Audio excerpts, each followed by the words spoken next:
கிறிஸ்துவுக்குள் பிரியமான சகோதர சகோதரிகளே, உங்கள் யாவரையும் இயேசு கிறிஸ்துவின் இனிதான நாமத்தினாலே வாழ்த்தி வரவேற்கிறேன். தேவனுடைய வார்த்தை சொல்லுகிறது, சத்தியத்தையும் அறிவீர்கள், சத்தியம் உங்களை விடுதலையாக்கும் என்று சொல்லுகிறது. இன்றைய சிந்தனைக்கு எடுத்துக்கொண்ட வேத வசனம் மார்க் 11:23-24. எவனாகிலும் இந்த மலையை பார்த்து நீ பெயர்ந்து சமுத்திரத்திலே தள்ளுண்டு போ என்று சொல்லி தான் சொன்னபடியே நடக்கும் என்று தன் இருதயத்தில் சந்தேகப்படாமல் விசுவாசித்தால் அவன் சொன்னபடியே ஆகும் என்று மெய்யாகவே உங்களுக்கு சொல்லுகிறேன். ஆதலால் நீங்கள் ஜெபம் பண்ணும்போது எவைகளை கேட்டுக்கொள்ளுவீர்களோ அவைகளை பெற்றுக்கொள்வோம் என்று விசுவாசியுங்கள். அப்பொழுது அவைகள் உங்களுக்கு உண்டாகும் என்று சொல்லுகிறேன். எவனாகிலும் மலையை பார்த்து நீ பெயர்ந்து சமுத்திரத்திலே தள்ளுண்டு போ என்று சொல்லி தான் சொன்னபடியே நடக்கும் என்று தன் இருதயத்தில் சந்தேகப்படாமல் விசுவாசித்தாள். எவ்வளோ பெரிய மலையா இருந்தாலும் நீ இயேசுவின் நாமத்தினாலே போன்னு சொன்னா அது என்ன செய்யும்? போகும். மெய்யாகவே உங்களுக்கு நான் சொல்லுகிறேன். ஒரே ஒரு கண்டிஷன் தான் சொல்றாரு, இருதயத்தில் சந்தேகப்படாமல் விசுவாசித்தாள். இந்த இருதய விசுவாசம் அப்படிங்கிறது சந்தேகம் இல்லாமல், பயம் இல்லாமல், இரு மனமாக இல்லாமல் அவருடைய வார்த்தையை அப்படியே ஏற்றுக்கொள்றது. இது மனித விசுவாசம் இல்ல, இது தேவ விசுவாசம். இந்த விசுவாசத்துல நம்ம சொல்லும் போது அது எப்பேற்பட்ட மலையாக இருந்தாலும் அது கடல்ல போய் என்ன செஞ்சிரும்? விழுந்துரும். அடுத்த வசனம் சொல்லுது பாருங்க, 24. ஆதலால் நீங்கள் ஜெபம் பண்ணும்போது எவைகளை கேட்டுக்கொள்ளுவீர்களோ அவைகளை பெற்றுக்கொள்வோம் என்று விசுவாசியுங்கள். அப்பொழுது அவைகள் உங்களுக்கு உண்டாகும் என்று சொல்லுகிறேன். ஆதலால் நீங்கள் ஜெபம் பண்ணும் போது எவைகளை கேட்டுக்கொள்வீர்களோ, நல்லா கவனிங்க. ஆதலால் நீங்கள் ஜெபம் பண்ணும் போது, ஜெபம் பண்ணி முடித்த பிறகு இல்ல, நீங்கள் ஜெபம் பண்ணும்போது எவைகளை கேட்டுக்கொள்வீர்களோ, எதை நீங்க ஜெபத்துல கேட்டு கொண்டிருக்கிறீர்களோ அதை பெற்றுக்கொள்வோம் என்று விசுவாசியுங்கள். இது ஆங்கிலத்துல, கிரேக்க மொழியில இந்த வசனம் எப்படி இருக்கும் அப்படின்னா, பெற்றுக்கொண்டேன். நீங்கள் ஜெபம் பண்ணும்போது எவைகளை கேட்டுக்கொள்வீர்களோ அவைகளை பெற்றுக்கொண்டேன் என்று விசுவாசியுங்கள். எப்ப விசுவாசிக்கணுமா? பலனை பார்த்த பிறகு இல்ல. இந்த வசனம் புரியுதா? நம்ம எதை கேட்டுக்கிட்டு இருக்கிறோமோ, ஒரு விடுதலையா இருக்கலாம், ஒரு சுகமா இருக்கலாம், ஒரு ஆசீர்வாதமா இருக்கலாம், ஒரு பிரச்சனையில இருந்து எப்படி வெளியில வரணும்னு சொல்லி ஒரு தயவா இருக்கலாம், சமாதானமா இருக்கலாம். நீங்க எதை கேட்குறீங்களோ, நீங்க கேட்டு கொண்டிருக்கும் பொழுதே, நீங்க அதை பார்த்த பிறகுன்னு போடல. வித்தியாசம் தெரியுதா?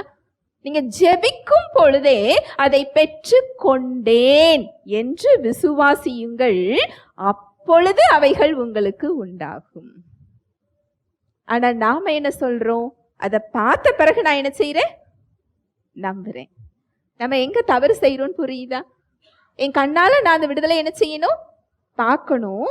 அதை நான் பெற்றுக்கொண்டதை என் கரங்கள்ல பார்க்கணும், என் சூழ்நிலையில பார்க்கணும். நான் அதை என்ன செய்வேன்? நம்புவேன். ஆனா இருதய விசுவாசம் அப்படி இல்லை. முழு இருதயத்தோடு விசுவாசிக்கிறது அப்படி இல்லை.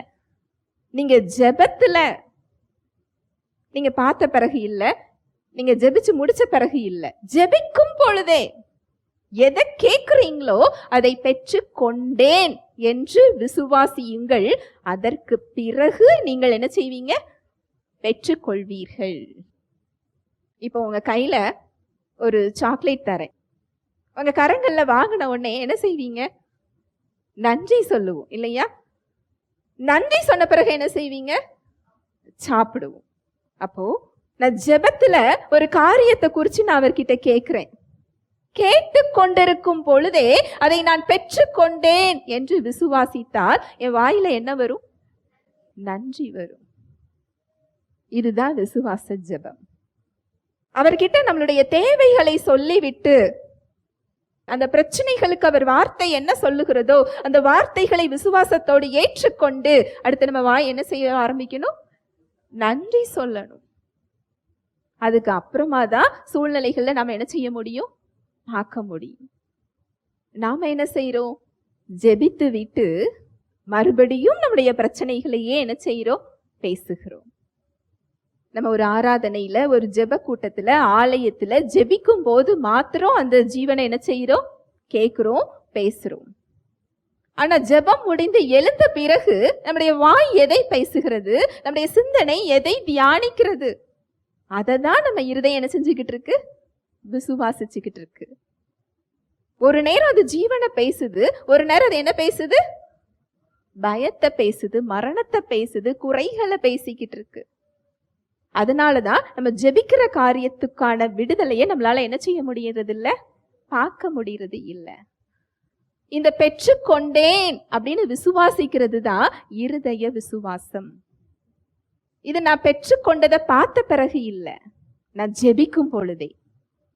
நீங்க அந்த பலனை உங்க கண்களால பார்க்கும் முன்பதாகவே, அந்த குறைவுகள்ல நிற்கும் பொழுதே அந்த பிரச்சனைகள் நான் இருக்கேங்கிற ஒரு தகவலை உங்களுக்கு என்ன சொல்லும்? சொல்லும்.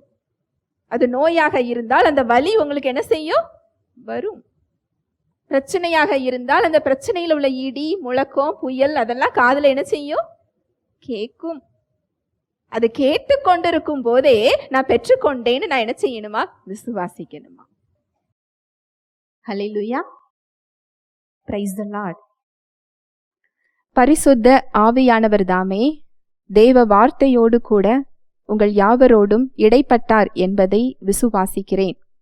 தேவ வார்த்தையில் சொல்லப்பட்ட சத்தியத்தின்படி சிந்திக்க, செயல்பட இன்று நாம் தீர்மானம் எடுப்போம்.